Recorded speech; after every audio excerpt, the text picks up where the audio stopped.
You must practice your perversion behind closed doors. You're a cheeky old queer, ain't you? May I return the compliment? It's a pleasure to meet you. Thank you so much for the time. I also loved this film so much. And before we talk about that, I just want to check, how are you feeling? How's the recovery? I know you've been on the mend, so you look great. Thank you very much. I was playing Falstaff, wonderful part in Shakespeare plays, and I lost my footing, got my foot caught in something that was on the stage, couldn't shake it off, and in trying to shake it off, I slid on the polished surface of the stage onto a forestage and then into the front row of the audience, and I fractured a wrist and my neck. And I shouted loudly, "Help me, help me. I'm sorry," I shouted. And then I said, "I don't do this."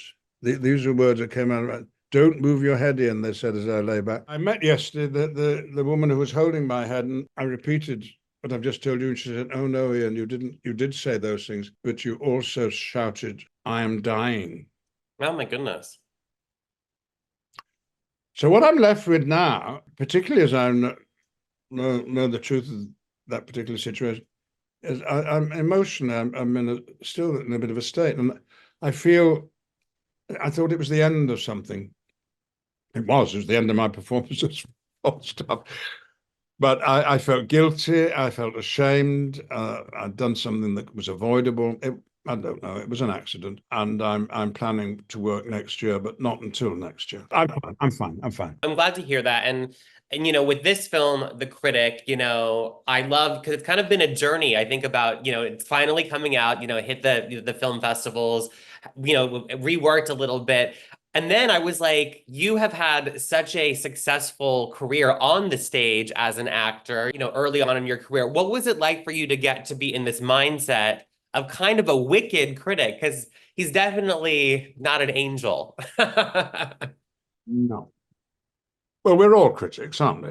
Yes. When you have a view on something you've seen on stage or screen, or just in life, you're being a critic. It's these professional critics who one has to feel rather sorry for. That Jimmy Erskine, my critic in the film, has been an actor in his time, and it was a great disappointment to him that he wasn't a very good actor. So I could sympathize with that side of his nature. Crucially, he's gay. So the negative, the brilliant negative writing that he visits on performances he doesn't approve of in the theatre, perhaps comes from the cruelty and the misunderstanding that's been visited on Jimmy as a gay man at a time when it was illegal, a prisonable offence to make love to another man. Mm-hmm.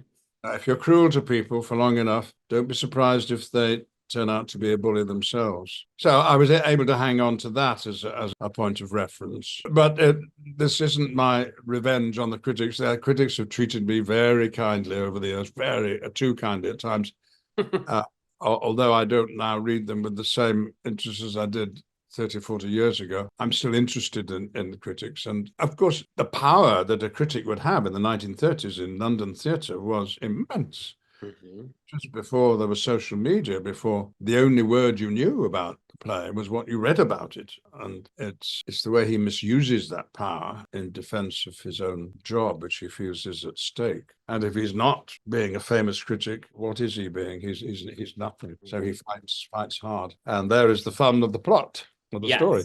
And it is a wild ride, which I loved. Thinking about, you have been such a loyal, vocal advocate for the community, for the LGBTQ community.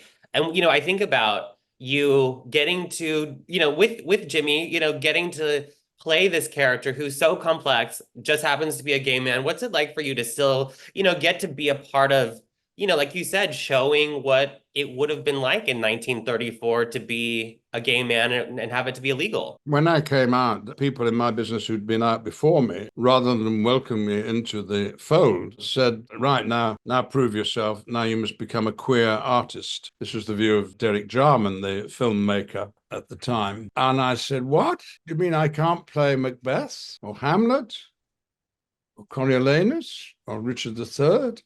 Or Iago, or Richard II, or Romeo, Mm-hmm. because I'm gay, and vice versa. Acting is acting. I think what I'm saying is that the character, regardless of the details of his life, is of interest, and it's not of special interest to me that Jimmy is gay, but I'm probably it's easy for me to relate to things that he's having to deal with, which thank God we don't have to deal with anymore. So I did take it quite personally. But, had he not been gay, it would still be a fascinating character too.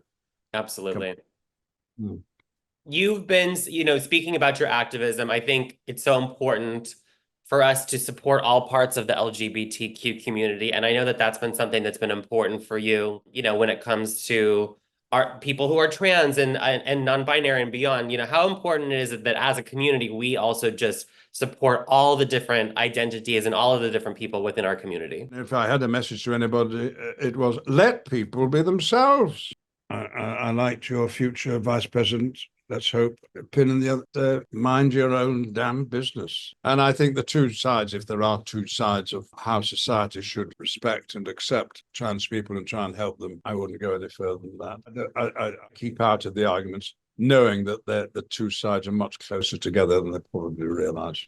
Yeah, learning to love each other is good advice for anything. So I like that. Thinking about this character in The Critic, like so complex, so interesting. What's the next great person or someone that you'd love to play, or the next great story you'd love to be a part of telling? I've never had a wish list of parts that I wanted to play. Although I have made work for myself, on the whole, I just respond to other people's suggestions as to what I should do. There's a part in Shakespeare that I hope I might still get to play.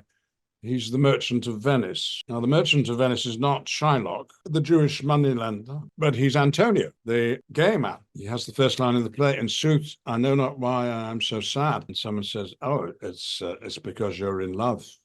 And he says, "Fie, fie," which I think in the 16th century would be "shut up.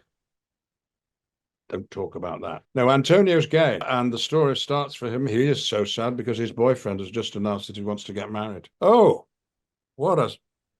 and he's the Merchant of Venice. He's right at the heart of that story, and he is Shakespeare's gayest character. He also had a character called Antonio in Twelfth Night, and he declares his love for another man very clearly. So Shakespeare, don't start telling me Shakespeare himself was gay.